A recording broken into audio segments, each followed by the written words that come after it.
She likes the podcast too. There we go. And she's even got matching headphones with Daddy. Oh, How there good you is go. that? I love it. Now, Platform Podcast has officially started. We got to get your bowl, don't we? We have David here, and mate, we've got to be cliche. I know who you are, but not everyone does. Who are you? Where are you from? Tell us about you. I won't count how many words. You can have as many as you like, but I got good questions to follow it up. I'll try and do some quick little intros here. Yeah. My name's David Hoffman. Currently just a powerlifting coach, studying a Bachelor of Sport and Exercise Science. Nice.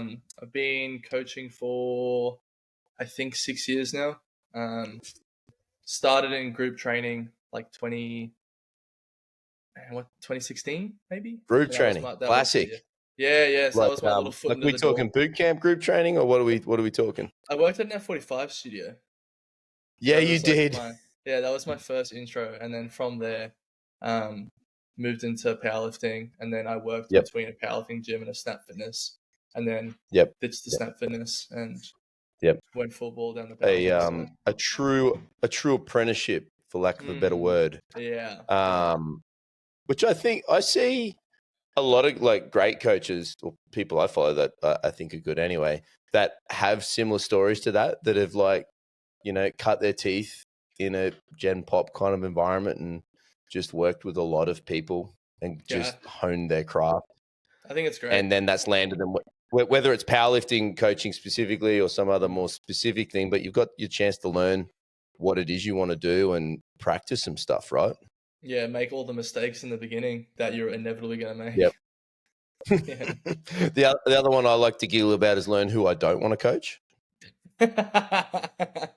Yeah, I remember the first time I had the luxury of being able to be like, look, I don't think this is going to be compatible. And it was one of the best things ever. Because when you first start out, it's like you just need as much as you can get, because paying rent as a commercial gym PT is brutal. So, like, you have no choice. It's like you just have to do it.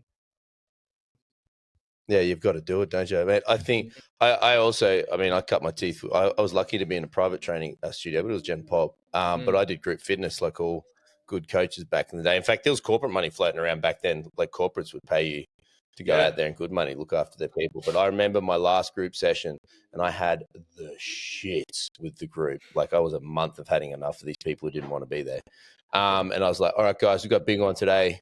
We're just going to do 100 burpees for time. And then when we're finished with that, we're just going to do a bunch of sprint works, high intensity. It's good stuff. We're going to get into it. And I was still trying to make that sound fun. And they all kind of looked at me and they're like, we don't want to do that. I was like, it's awesome. You'll love it. And we just went to war on whether we're going to do it or not. And then I walked out. I was like, I get paid by your company either way. I'm out. And then I was like, you know what? This is not for me either. Very fair. Done. I do not blame you. Yeah. But for you, were you powerlifting the whole time through this? Or just through being a part of this, did this pull yourself to powerlifting and finding out about it as well? So the powerlifting sort of started 2014, 2015, high school.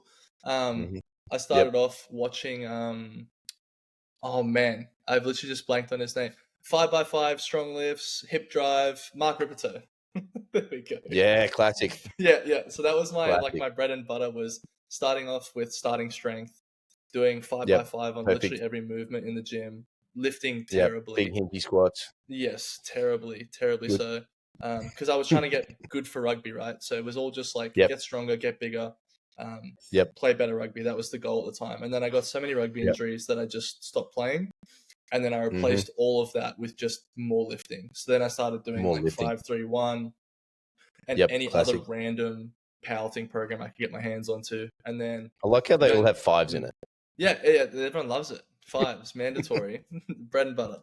But that kind of led me down the rabbit hole of like, okay, beyond just YouTube people and me like lifting like shit in a, sorry, are you allowed to swear on this as well? I'm not sure. You can say whatever you like, bro. Lots of people swear. Awesome. Yeah. Me too. I like went down that path and I was like, hey, there has to be something better than what I'm doing because I'm lifting terribly. All these programs are kind of feeling the same. What's going on? So eventually I hurt my shoulder. And that was when I stumbled across my first coach because I was like trying to find someone to rehab me and sort me out. Yep. And then he rehabbed my shoulder and then beautiful, put me into my first novice comp. And then ever since then, I've just been powerlifting. Cool. Where was your first novice comp? It was at Panthers. Oh, Panthers classic. powerlifting. Yeah. Love it. Do you remember your numbers?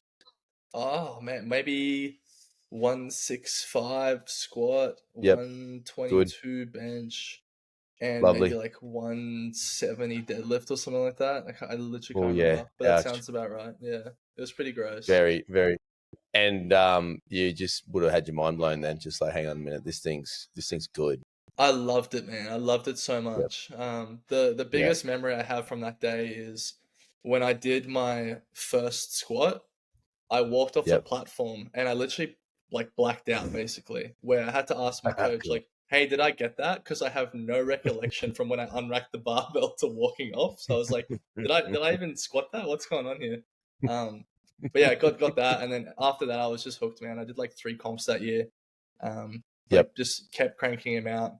And then after that, I was kind of a busy uni student. So I slowed down a little bit to more like 1 or 2 a year.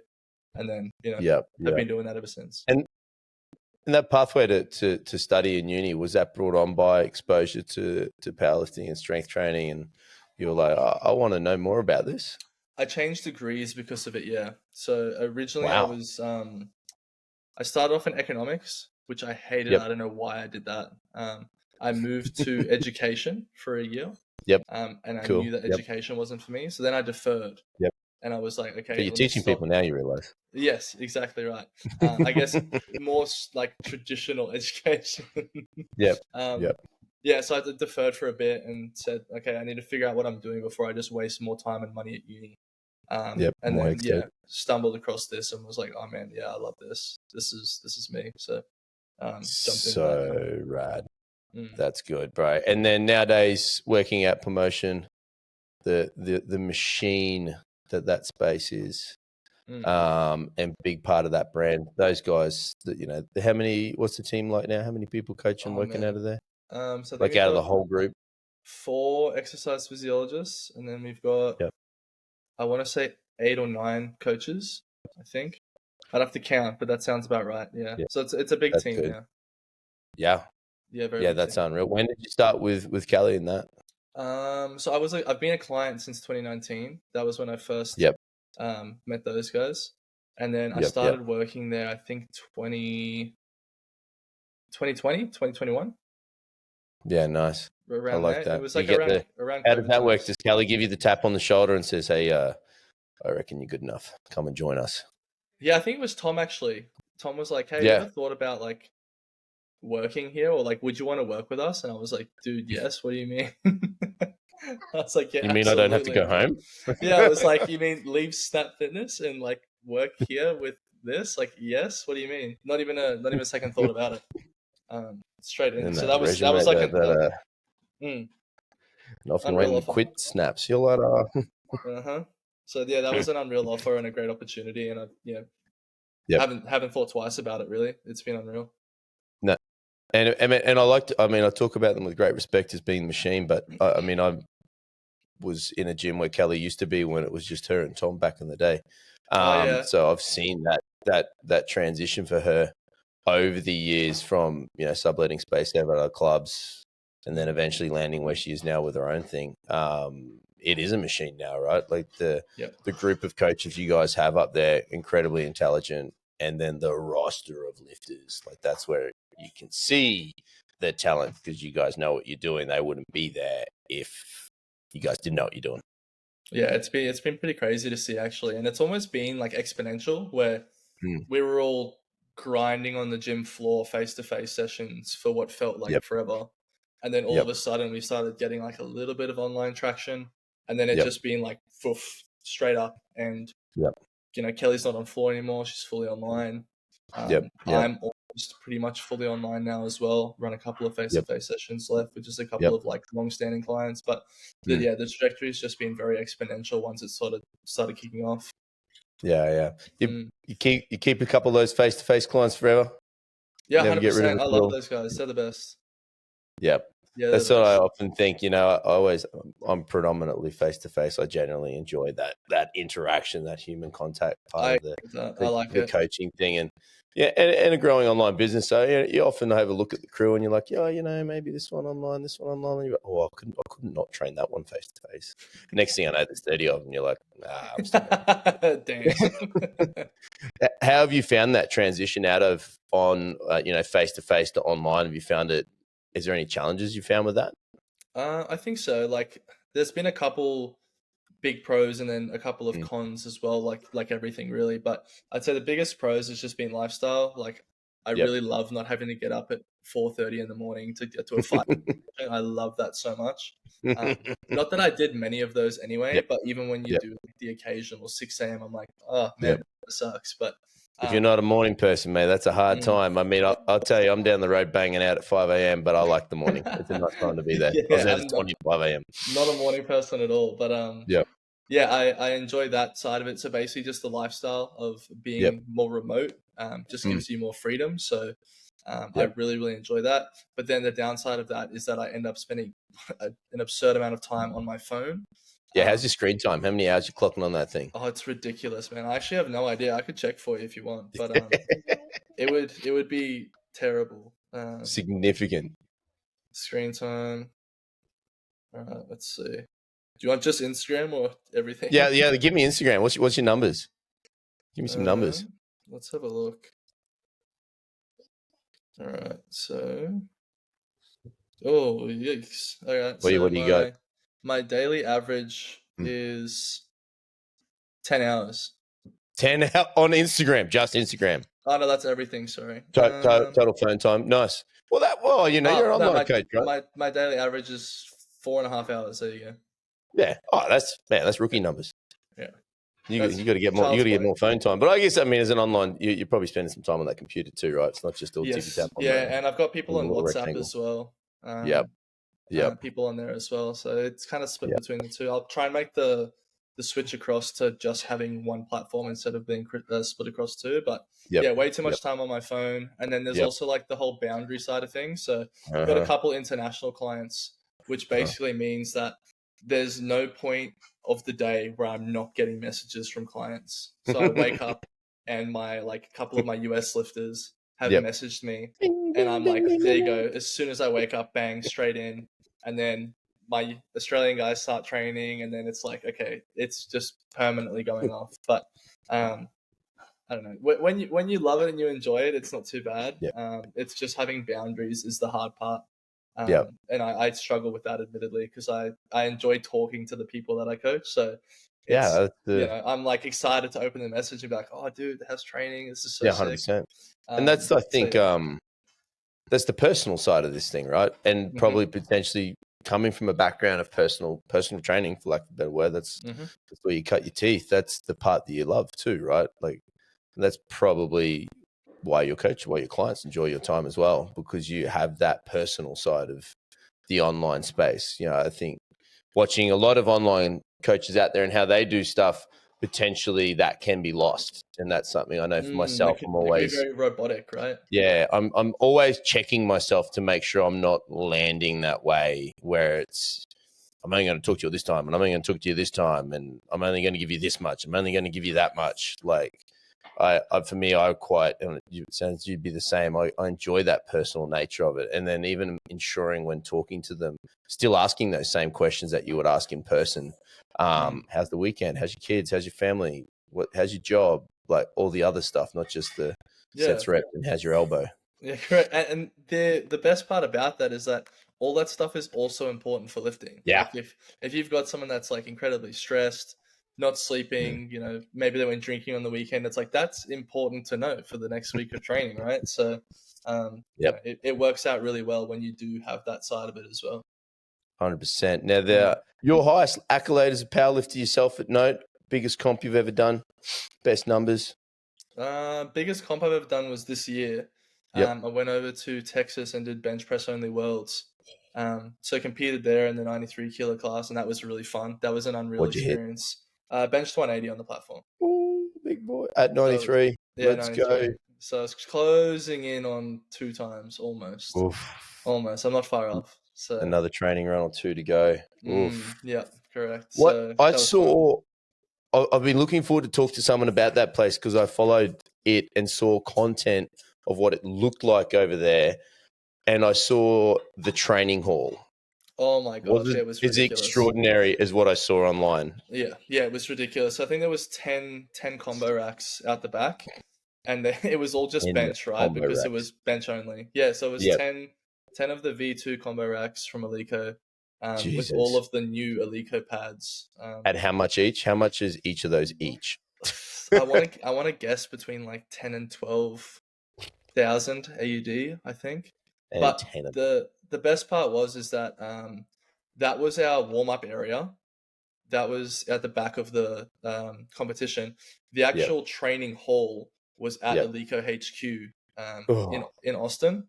Wow. So they had like another 5 or so racks at theirs, along with the classic gym stuff like cable machines, dumbbells, and all that sort of jazz. But wow, I think because it was so close to Alico HQ, they just kitted it out like crazy. They picked the shiny stuff out. Yeah, it was crazy. And that was your first Worlds?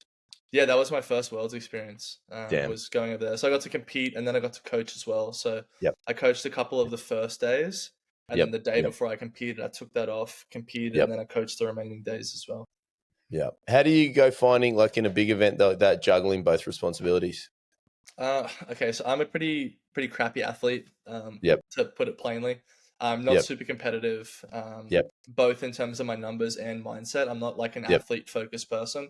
I'm more of a coach first, lifter second kind of guy. So I didn't have any issues with that. I kind of went in there with the mindset of like, I wanted to place top 15, and then if I could scrape top 10, that would be unreal. Like I'd be really happy with that. And then anything above 180 would have been awesome, and that was what I hit. So I was pretty happy regardless. It was my first international. I had no real expectations. I just wanted to go out there, have fun, lift, because I had a bunch of my own clients and friends that roll over there as well. So it was just a great time. So I would just focus on the coaching, and then had a bunch of fun when I lifted, and then that was kind of how I managed it. Yeah, sick. And then just having that day off in between obviously would have helped a lot, being able to just kind of take the coach hat off and put that over there and just start thinking about your own little processes for the day. Exactly right. And the other thing as well is like bench only is so fast. Like the meet's done in 2.5 hours. The longest time is just waiting for weigh-ins to finish for that 2-hour gap before you start lifting. So once you start, it'd be what, 30 minutes total, maybe? Like once you've warmed up and then 30 minutes and done? Yeah, pretty much. Hit and giggle. Yeah, and the best part is like I had 3 bench warm-ups, right? Like I took 70, 120, 150, and then I hit the platform. That was it. So you like 15 minutes before the flight starts, I'm like, cool, 70, wait 5 minutes, hit my next one, wait 5 minutes, hit my next one, done. And now it's like, let's go lift. So it's the most chill comp ever. So I think experiencing that as a coach first had me like not stressed or worried at all for when it was my turn to compete, because I knew how kind of relaxed the environment was. Was that your first Worlds coaching as well? Yes, correct. That was my first Worlds coaching as well. And being, like you said, being more coach focused than athlete focused, perhaps that would have been a sense of achievement being there coaching? Absolutely. Like I had 3 of my own lifters there as well. And then a bunch of mates that were there on top of that. So that was like a huge moment for me where I was like, cool, I get to take my own clients to Worlds. Like this is like, it's such an honor, really.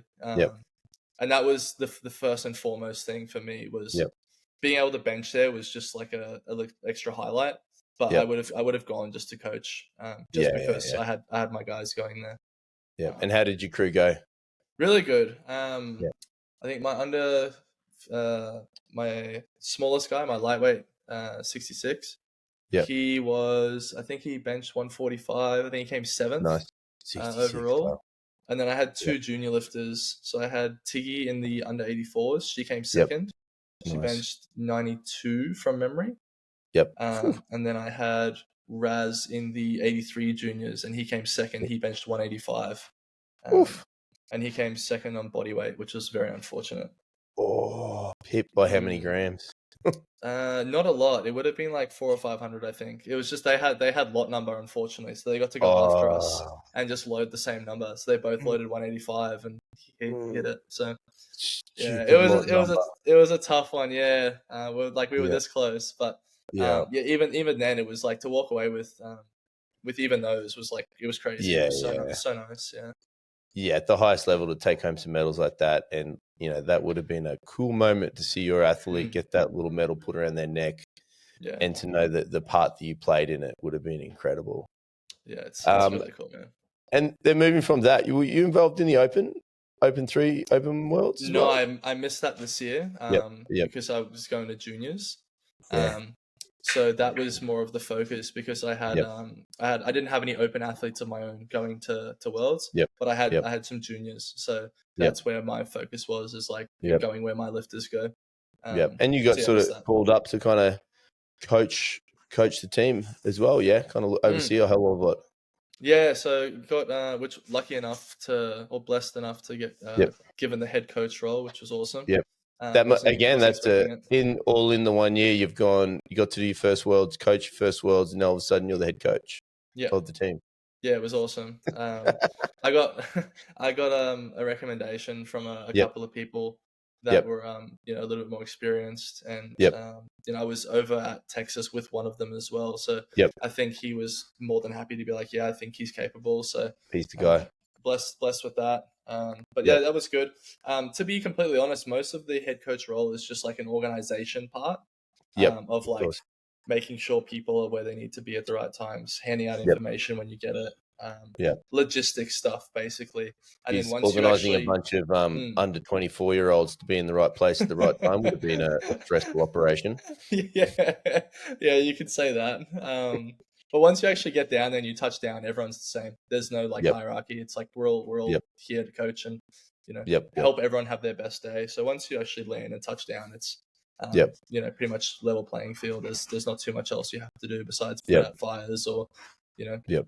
handle any problems if they arrive. But And yeah. a unique coaching experience. I mean, because that's how I got to meet you, as you were Mm. helping look after young Maya for me. But I always think it's a unique coaching experience in events like that because you're not necessarily their coach, right? Like Very different. the person behind the scene. You're not the person that got it there. You're there to help and facilitate. How do you find that role?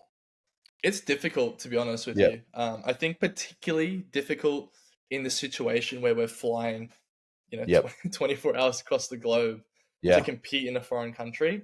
I yep, think a lot of us, particularly the juniors, weren't expecting as big a dip in their performance as a lot of them had, because many people ended up having dips in their performance yeah, yeah, compared to their training. yeah. It's So I different on the think other side of the world, right? it was a big eye opener Yep, for a lot of us. And then, after like the first 2 days, all yep, of the coaches were kind of like, okay, when we get these plans, I think we need to just gauge what's happening mm, and be very willing and open to lower them all. So we did yeah, that. yeah, yeah, We did that a fair bit across the whole yeah, weekend. Was yeah, what's your opener? What did you hit in training? Show us mm, your videos, and then yeah. I think it's best if we actually knock this down.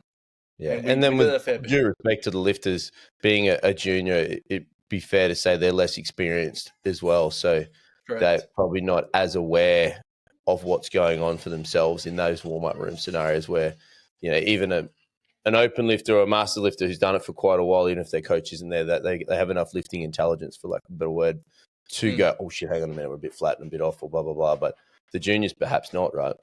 Correct. And I think the other thing as well is a lot of that gets masked by the fact that there's so much energy and A lot of adrenaline hype. going on around Yep. in the warm up rooms. You're meeting all these, like quote unquote famous Instagram lifters that you see online. So a lot of Mm-hmm. that like feeling of feeling down just gets, pushed to the wayside because you're so Yep. hyped up because of the Yep. environment. So Yep.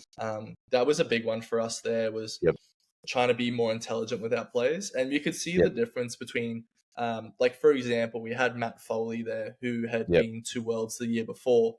Yep. So he's done this before. He's been lifting for quite a while. He Yep. was super easy to handle. And he was kind of just like a no questions asked kind of guy of like, Yep. hey, do you mind if we drop this down? And he's like, yeah, do whatever, man. Like, just tell me what you want me to do. I'll do it. I'll lift the bar. That's it. Like, that's my job.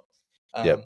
and he was really open and susceptible to that. So he almost PR'd his total, even though he only took one squat due to injury. So it was a great day for him when we contextualized it.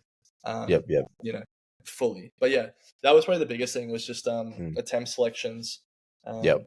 For us was the hard one, and then trying to explain that to the juniors, like, hey, I know that back home you probably get like +5 out of a taper or whatever you get usually, but that's not IPF reffing. That's not 30 hours sitting on a plane. That's not different food, everything like that. It's not the same. Do you find it hard to have those conversations because potentially you haven't built a relationship yet or rapport? Because like you may have only spoken to a handful of times before you get there. And it's also not just the lifter. So you, like if you have that conversation with the lifter, you could potentially be upsetting them, their coach, their parents, because they're juniors. They might be their parents might be there. So like there's a whole thing to it. It's not just the lifter you have to upset. And even then, like you don't want to make someone who's basically a kid, right? Like if it's a sub junior who's 15, 16, you don't want to upset a kid right before they're about to compete on the biggest meet of their life. You don't want them to be in tears because you're dropping their opener. So it's a really delicate situation. You have to try and find a way to handle that and manage the people. And that's where I think actually the in-person training comes in handy a whole bunch, because you're face-to-face with these people, managing emotions, and that's really, really good knowledge and experience to draw upon in those kind of situations. Yeah, 100%. I literally had I think his episode went out today. Yours will go out in the future. A guy, Stu Lockie, worked with the Prescript guys, Jordan Shallow. Oh, yeah, I know him. He moved from four-wall fitness into online space training. And the big thing he notes is like, I'm really good at this, but I put a lot of it on the fact that I spent so much time cutting my teeth with humans and know how to work with them in person. Yeah, I think it makes you a better coach. You have a sharper eye if you continue to do face-to-face stuff alongside the online. At least that's what I find. Yeah, 100%. And now, how did the junior team go over there? How did they medal? Did we get some medals? How did we go? Yeah, we broke a couple world records as well. So we had a couple sub juniors that broke records. So we had most notably, I think, would be Luke Talley in the under 53s. He like destroyed the squat world record by like 40 or 50 kilos. That's cool. I think he squatted like 220.5 at under 53. Yeah, under 53, and he was like 16, 17 years old, something absurd, like ridiculous. And then I think he benched 130 roughly. It's the same thing, like unreal lifter. So he came second. Yeah, he came second. Unfortunately, they had a French deadlifter who pulled like 246 or something ridiculous as well at 53. Yeah, at 16. Yeah, 17 years old, something like that. They were sub juniors, so they were under 18. I am truly a hobbyist. Yeah, it was ridiculous. Jesus. So this little French kid came in and pulled 246 to win by 500 grams to cap out the day. So it was that was probably our best result there. But we had a bunch of other ones, like in the opens, or not the opens, in the juniors. We had Ben Paraguez. I think he got a bench medal. I think he came third on bench. He benched That's cool. 207, which was sick. But besides that, man, like we had like some really good finishes, especially when we compared where they were nominated to where they finished. So we had people who were nominated like 13th and finished like 7th or 8th. So jumping 5 or 6 spots, like really good stuff like that. But not a ton of medals. At IPF Worlds, Australia doesn't really have that many amazing lifters. At that level, so we're growing and we're getting there. It's definitely heating up, and the talent is there, especially as everything grows. Like there's so many more powerlifters now, so I think it's just a matter of time before we end up in a spot where it's like, cool, we have these lifters that will be in the conversation. It's just going to take a little bit more time. And you got a unique perspective as the coach there, overseeing it all. What do you? And if we were to say, the sub juniors and the juniors of the future, right? What have they got to do, or what does Australia need to do, or APA need to do to start getting some medals once they're like, how do we get more? What do you reckon? Is it just because we don't have the volume of lifters? So I think that's part of it. Yeah. So I think if we're strictly talking from an IPF perspective here, I think one of the big issues we have in Australia is the fact that we have so many different federations, and we end up just like diluting the pool everywhere. It's already a small sport, isn't it? Correct. Yeah, and it's a small country as well. Like our population is not that large compared to other countries like America, for example. So we already have this diluted section. What's considered a niche sport, and then it gets split across 5, 6, 7 different federations, and the talent just gets split up. How many there are? Yeah, and I think when you have athletes that have like an athlete mindset who are very competitive and they get driven by competition, the best kind of breeding ground you can have is having all the best lifters under one roof so that they continue to just push each other up and up and up. And I think that's where we're heading now, because everything is getting much more competitive. At least when I refer to like the APA space, because that's where I'm majority based. 100%. And that's all I can really speak on, but it's getting there. I think is just going to be the biggest thing is just time. I think we've got the coaching talent to do it in Australia. And I think we have the lifting talent as well. It's just, as you know, getting stronger takes time. It takes time. So these kids that are, performing well at junior worlds right now, in a couple of years, they're going to be great open lifters when they age out. Or some of them are so young that you give them 5 years, they're still juniors. They're going to be unreal junior lifters, provided they, don't burn out. Don't destroy themselves with injury, things like that. As long as they stay smart, stay patient, and don't try and rush it, which I think is a really big junior thing. Is they see other junior lifters online being world record breakers, and they're like, oh well, I want to be that tomorrow, so I'll do anything possible to get there. Does APA have like a junior program or talent scout kind of system where they start looking out? Because obviously powerlifting's a unique, strange space, I think, because you've got head coach here, but then how many other coaches are coaching all of these people that, until you guys come together at a world level that have nothing to do with the federation, as far as I understand, make sure no one gets missed. Everyone's getting supported and helped, and if there's a couple of people that you look at and go, I know in 3 or 4 years you're going to be a something, but they're not coached by whoever, whatever. Do you guys have those chats and like some taps on the shoulders and say, man, you got to stick with this thing, and have some support there? I think I guess that would be great. Like that is an unreal way to phrase things and look at it. So I think the only thing we really have at the moment is the fact that our nationals is separated. So our open nationals is a separate event to our junior nationals. So junior nationals is its own spectacle where it's just juniors versus juniors, sub-juniors versus sub-juniors. And that's where you really get to see the talent and who is out there. Is at those big events. And then as far as nurturing the talent, we do place a fair bit of emphasis on like the grassroots. So we try and run as many local competitions as we can throughout the year to try and bring those up. But as far as like actually honing in on particular individuals, nothing exists right now. That's all in the hands of if that person has a coach, or and then that coach, the individual themselves, if they coach themselves. Basically, that's sort of how it lands right now. Oh, man, I was, because there was something I was thinking about the other day, right? Just looking at all the talent that the juniors have across any of the feds, right?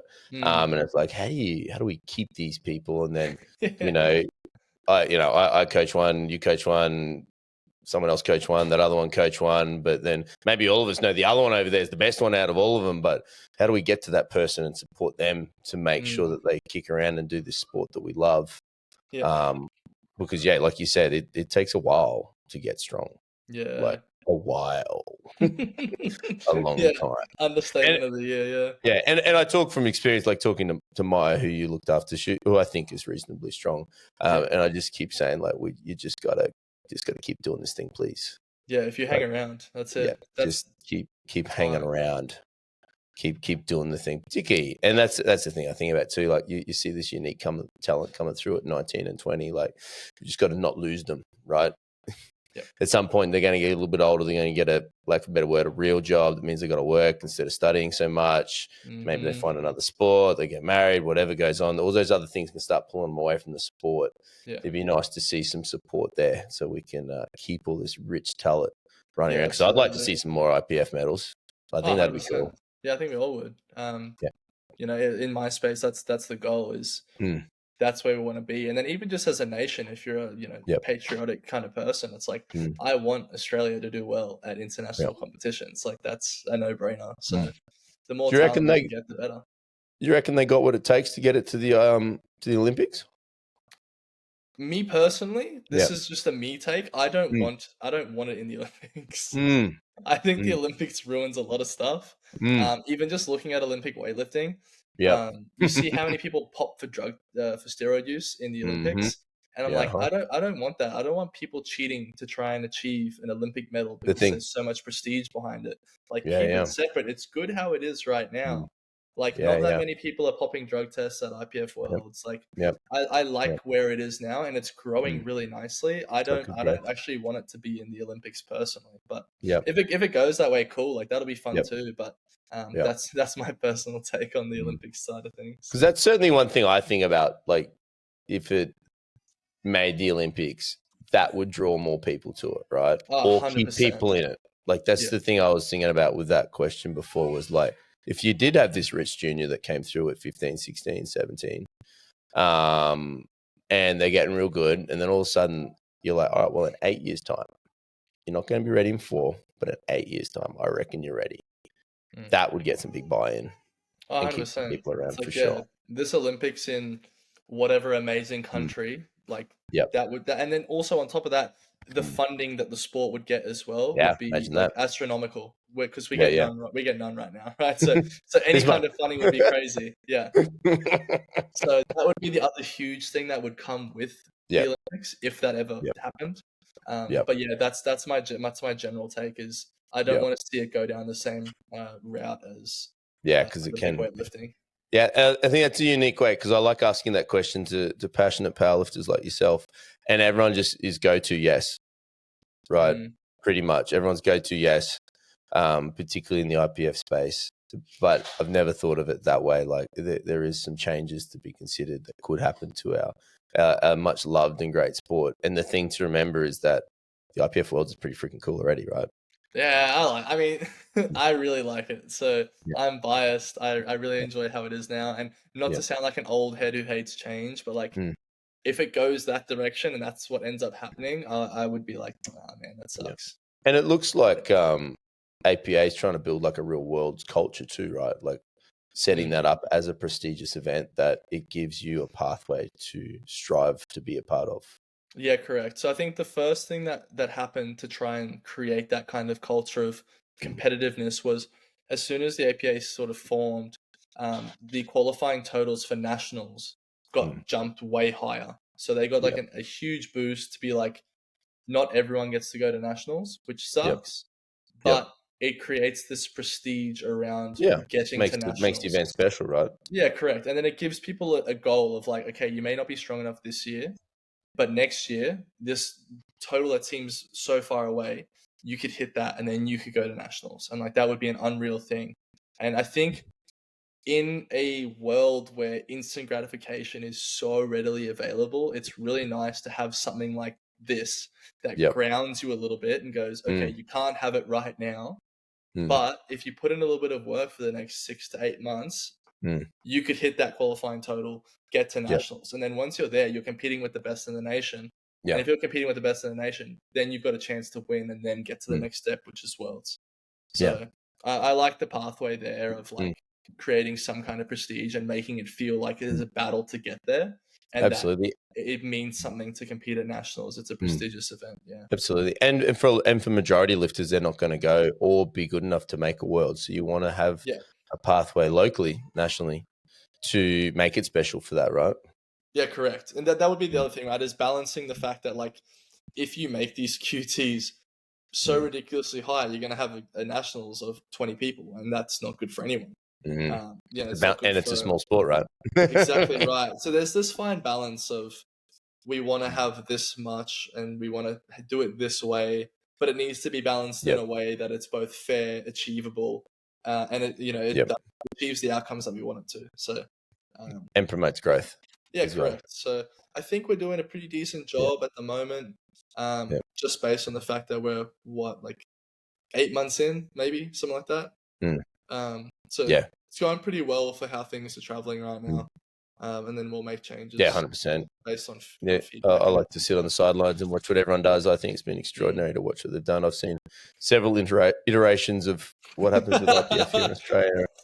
And I'm not close enough to comment other than a few phone calls I've had with certain people, but I much enjoy this one, would be what I'd say. Very much so. It's been my favorite and so far. Already in its 8th month have I met great people and started to make some friendships within it as well, which never was an option previous to that. That's been great too. Yeah, which has been awesome. I got a curious question, which I just wrote down while we were talking ages ago, and it is, what were the French like in the warm-up room? Do you have any comment? Any French in particular? Just the country and a nation. So a French person, what were they like in the warm-up room and how did you find them? And then I will tell you a story about, because we have our Worlds. We went last year for our Fed WPC, and we have another one coming up. And I'm going to be a little bit more prepared for the French, is what I will say. Okay. What was it like in the warm-up room with the French? I'm wondering if it was similar. So for us, there was two that I mostly interacted with. They were friendly enough when we talked to them, but when you weren't interacting with them, it kind of had like these very stern faces on, very, very serious, doing their thing. They were very particular with which rack they wanted, all that sort of stuff. They had these systems in place. Strong systems. But then they would switch really quickly once they had like a good result on the platform. They'd be all smiles, cheering, happy, laughing.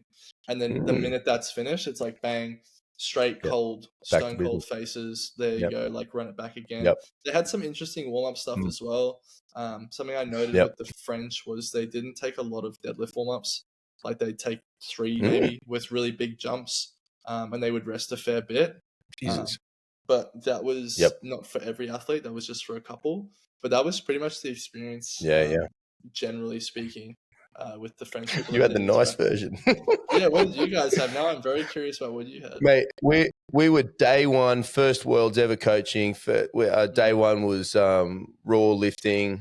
Yeah. So in our space, raw plus is the most competitive. So raw is a bit more not as competitive style of lifter there, or at least the group that we took. Just to clarify, more there for experience. Raw plus, is that just raw with wraps? Yeah, knee wraps. Yeah, knee wraps. Yeah, knee wrap division or something on your knees. But everyone's wearing knee wraps. No one's wearing sleeves. You get way more out of it. Anyone who says otherwise is silly and they haven't been wrapped by me. I'll get fucking 60 kilos out of a pair of wraps, all right, if you let me put them on you. But I'm warming up, right? I think I had a combination of masters and juniors, younger lifters. And we're like, I don't know, 10, 12 minutes out from go time. And a team of 5 of them walk in and just stood on our rack.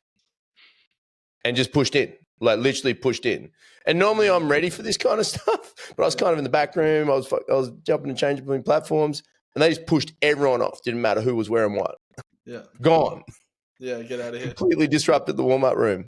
No way. Yeah, okay. It was chaos. They did it to every nation, every time they lifted this group. Okay, how many racks or how many monos and stuff did they have at the back? Look, let's just say our warm-up room was nowhere near as lead as yours. Okay. So that would probably be the biggest There was 3. There was 3 to choose from. Yeah, three is typical for us. You can fit 3 between 20 people. That's easy. Yeah. Not a problem. But they chose this one, and if you were on it, you got removed within 10 minutes. It was now French only. They colonized it. Yeah, literally. The best bit was on the Open Women's Day, we were ready, and so was everybody else. And women are savages, bro. These French girls would stand in the monolift right in front of you. That is crazy. So what do you think our girls did? Just stood right back at them and squatted right in front of them. It was wild. I was just curious, wondering if this thing goes across federations, if some of the French are the same. No, that's funny. No, definitely not. Definitely not. Other than that, our World's experience, everyone was super friendly. Everyone helped each other. No one spoke English, so we had no way to communicate with each other, but plenty of this one and 25. We were all living on Google Translate for us. Yeah, which I found was quite nice because in a warm-up here in Australia, it's typically like that. 95% of everyone's pretty friendly, and there's only about 2 or 3 dickheads back there. But it turns out for us that year, it was the French. The French. They were the culprits this year. Yeah, bro, they were savage. One of the boys got pinged for wearing briefs too. Oh, no way. Yeah. Wow. In Raw Plus. That's crazy. Yeah, squat briefs tucked under his little onesie. Whoopsies. And he was strong too, but a little too strong because he had a pair of briefs on. Yeah, wow, that's mental. Freaking cheater. And thankfully, I think the head ref who pinged him was like an equip lifter, like background. So he kind of like maybe picked up on the movement or, just kind of saw the bulge where it shouldn't be and just went, when you come here, please. All of a sudden, the French guy didn't speak English. That was speaking English before that. And then no more competition for you. So, wow. that was good time. Do you enjoy the travel aspect of your role, like getting to go to these world championships? I love it, man.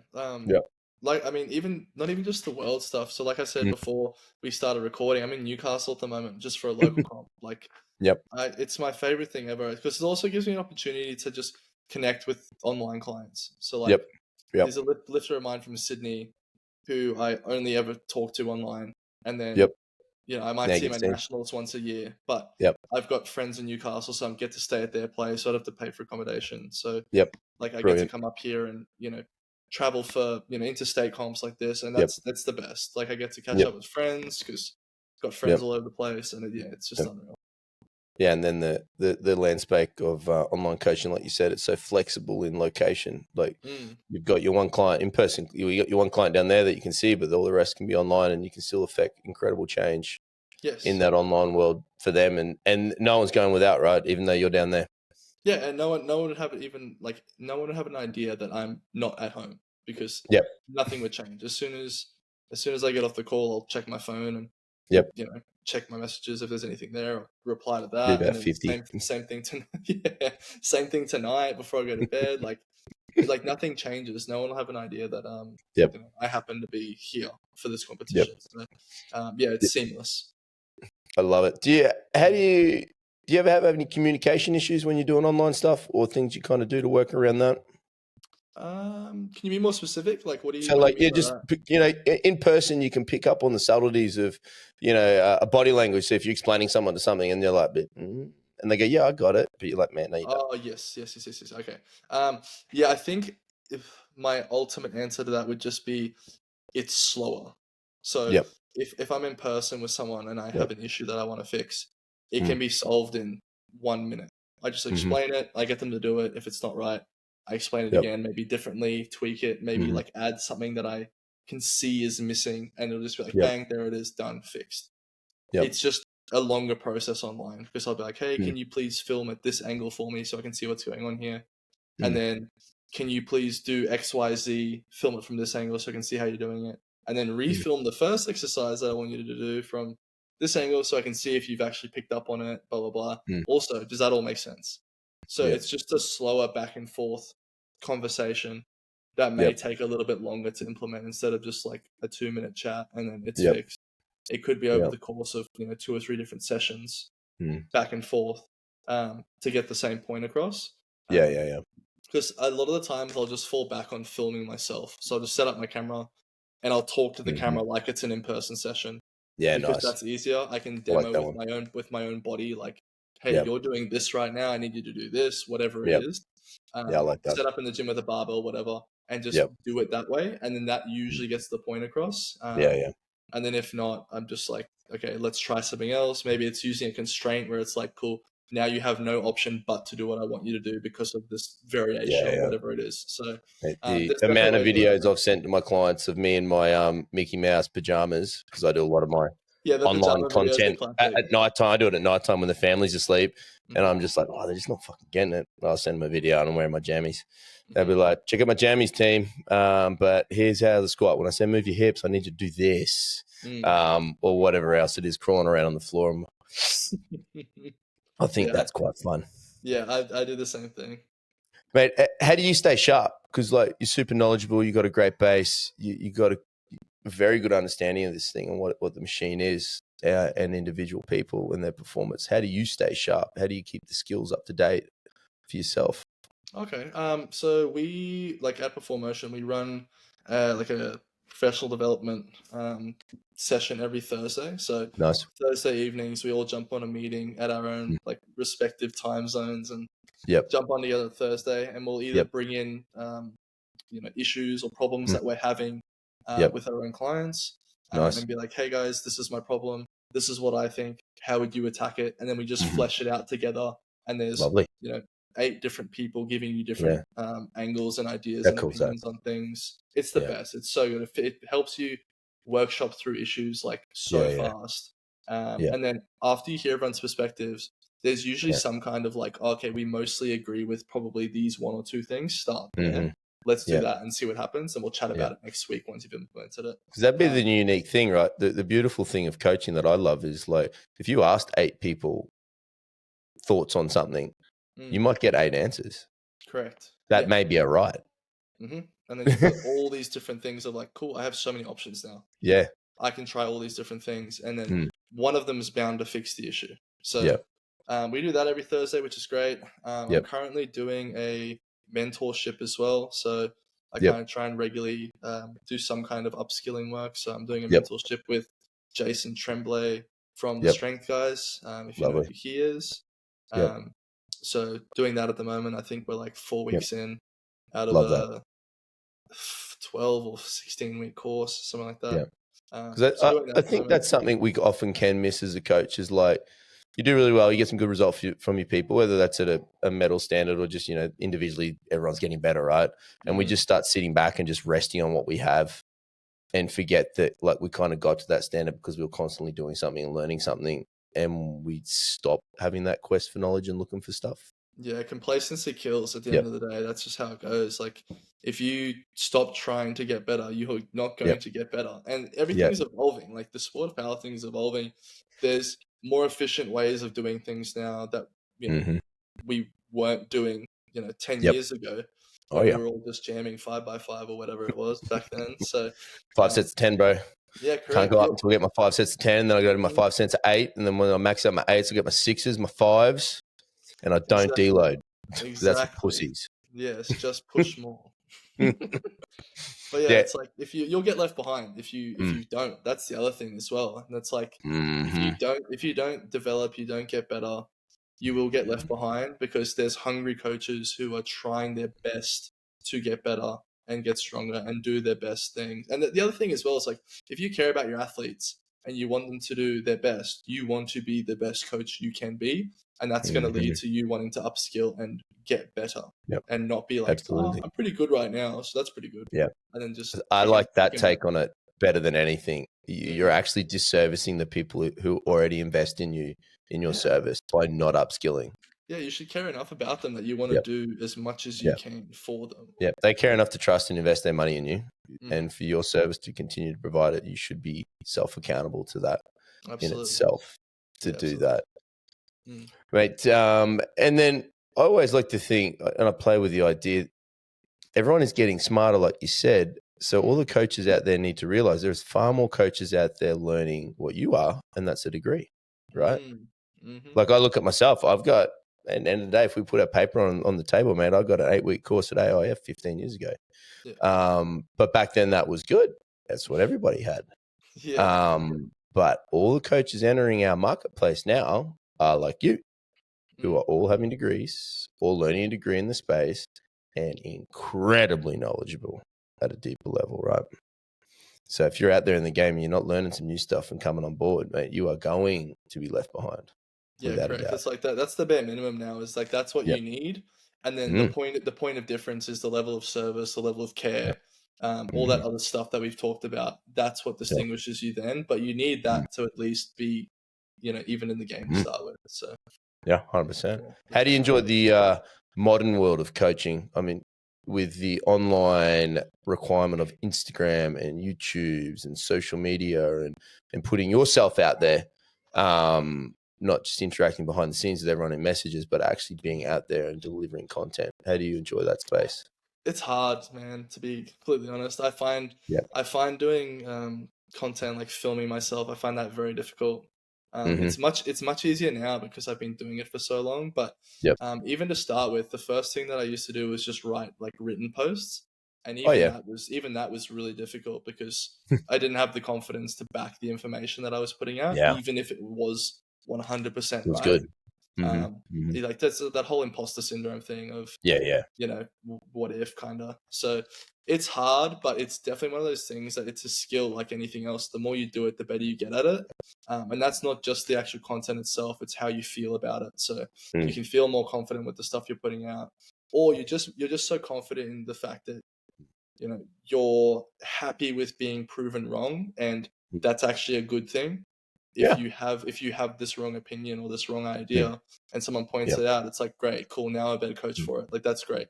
But I believe in what I'm putting out there. I think it's correct. I think it's good. And I think it's valuable to help other people. And at the end of the day, like that's what my job is to try and help people. So if I can put something out that helps people, then that's great. My favorite question I like to ask myself now is, what am I doing wrong now in 5 years' time that I'm going to judge? Yeah. Because I know there's plenty of shit 5 years' time, 5 years ago, I'll be like, oh God, what was that rubbish I just did? That was silly. So the thing I like to keep myself accountable to now is like, what is the thing that I'm doing now that in 5 years' time I'm going to judge? And that for me helps keep me accountable. What do you think, us generally speaking as coaches, can you see a shift in a direction in coaching coming, like in how people like to do things? You know, more of something, less of something, specific exercises that are coming and going, because you see stuff trend, right? Yeah, things definitely trend. I don't know if I can see anything crazy. I think there's just such a saturation of coaches that people are spoiled for choice. So, like, I think people having informed opinions before they choose, you know, who to get coached by, is probably a good thing. Whether or not there's some kind of wave that's going to catch on, or we need to see more of this, less of that, I don't think I can answer that, because I think there's always going to be people that do something that I may not necessarily like or disagree with. That's always going to happen. And that's just the nature of the game. Same way people will disagree and, you know, maybe not like what I do. That's fine. No way. I don't think it'll happen. And I also don't think it's a good thing if we all end up being like, cool, this is how it should be done. And then there's no there's no different thinking. There's no out of the box thinking. It's just like, cool, this is now powerlifting. This is the formula. Go and do this. And now we're all robots. I don't think that's a good or healthy place to be. So I kind of hope we don't have a trend where everyone goes the same direction. I think it's nice to have a bunch of differences. Yeah. Otherwise, there'll be no exploration, right? There'll be no one out there trying some new shit. And, you know, what we have now is because all those people behind us got told that whatever they were doing was dumb, right? And then, you know, RPE, like that'd be one. Like I'm sure if you went back in the day and said, hey, let's just work to an 8 out of 10 today and not more than last week, they'd be like, that's fucking silly. But how am I going to get stronger, you idiot?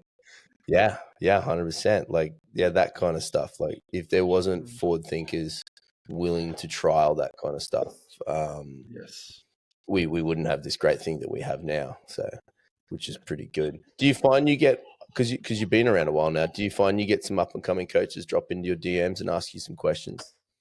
I had a couple. I do the occasional mentoring call as well, with a couple of coaches that are kind of up and coming.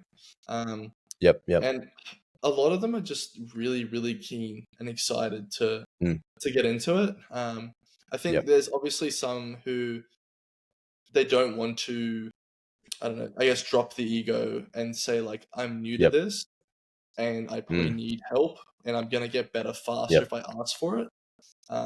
So I think that can be a bit of a detriment to some, is being too prideful. But the people that I have had reach out to me, whether even if it's just like one or two really short questions, or whether it's a full mentoring call or whatever, those are the coaches where I'm like, you're gonna do well if you just keep doing it, because you've got the right mindset of like, I want to find the answer and I want the answer that I can help my clients. So like 100%. I guess that's how it goes. What's 25 look for you? More bench comps for yourself? So I want to get back into 3 lift. So I ended up in the bench only rabbit hole because I destroyed my left adductor in 2022. And all I could really do was bench and that was kind of in it. My lower body was kind of, a bit bad. So yeah, you know how it feels. It kind of sucks, but made the most of it. Adductors are useful. But yeah, Adductors very helpful. Very useful. So I'm kind of feeling like pretty good at the moment. 3 lift training is going really well. So squat and deadlift is almost back to kind of where I would like it to be for like being like strong, cool. I guess. So I would like to do a 3 lift comp next year. And I'll continue to do bench only because I think it's really fun. And I think with the fact that the comps are really short, I really like that. It's super easy, and especially if I get busy and I don't want to commit to a 3 lift prep and I'm, busy coaching. A lot easier training too, right? It's so much easier to just be take some of the complexity out of the program. So I mean, for myself, I'm doing deadlift at Worlds, and I've truly enjoyed it. It gives me something to work towards, gives me something to train, a bit like you, coaching first, lifting second. But I'm only training for deadlift, so it is way easier training and far less taxing on the body, not having to bash all the lifts at the same time as well. Yeah, and also like it's good to have skin in the game as well as a coach. Like stay on top of what it's like to be an athlete by competing. Even if it's not regular, you're still training, you're still competing. You understand the lifter psychology a little bit more because you're like, cool, I've done that. I did that 2 months ago at my last meet. I'm doing that in 6 months. I understand the anxiety or the nerves or the pressure that comes with that. So it's easier to relate to your clients as well if you keep some skin in the game too. So and they appreciate that, right? And they're also absolutely, and too. coaching, like, they love it. And it comes from a genuine place. Like if they're like, oh man, my thing hurts, I was like, yeah, dude, I get that, man. Like I'm fucking tired too. Like I did this and I'm busted, but I got to turn up on Friday because it's my last whatever. I'm with you. I'm hearing you. Which is what I got at the moment because we're all going together to Worlds. There's like 10 of us. And all week this week, they're all like, oh, man, I'm fucking busted. I'm like, yeah, dude, did you see my deadlift? Like, I didn't sleep that night. like, I get it. So you got that shared. Yeah, we're in there together. And you can see that they love that too, right? And I do too. It's such a kick lifting with your crew. It's so like, good. It's such a great experience. And coaching-wise, is there some big highlights you're looking forward to for next year that you're hoping to be part of the World as well?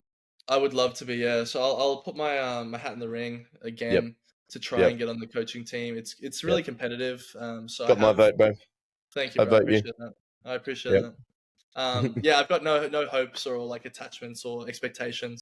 I'll just put it in there and then see what happens. But I would love to do open worlds this year, even if I don't have any athletes, just to experience that.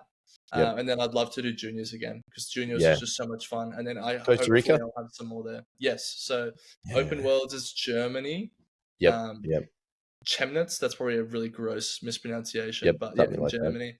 That. And then somewhere in Costa Rica for juniors. So that would be an unreal year for me. That would be crazy. So we'll see what happens. We'll see where it all lands. But that's the goal right now is those two. I love it, bro. Mate, I love it. I appreciate you coming on. I've just ticked the 1 hour and a bit mark, which is extraordinary. I could probably pick your brain for hours on the in-depth coaching stuff, but there's only truly one question that's the most important thing that hasn't been asked right now, and that is what's for lunch? Oh, that's a great question. I thought it was going to be what's your favorite dinosaur because I listened to the list. This is one. I was like, yes, I love dinosaurs. What do you got for lunch? Something with chicken. I don't know yet. Chicken. Staying with a mate, so we'll cook up whatever chicken. Whatever he's got chicken and whatever's in his fridge. Correct. We'll do something. We'll throw something together and then go train after that in the afternoon. Love it. Awesome, brother. Mate, appreciate you coming on. For those that haven't found you yet, David Hoffman, David_promotion on the Instagrams. Best place to find you would be around there, you reckon? Yeah, Instagram would be David_performotion. That's my email as well as david@performotion.net, but no one really uses email, so stick on Instagram. Yeah, no one's emailing anymore, bro. Just the masters lifters. Yeah. Just the masters.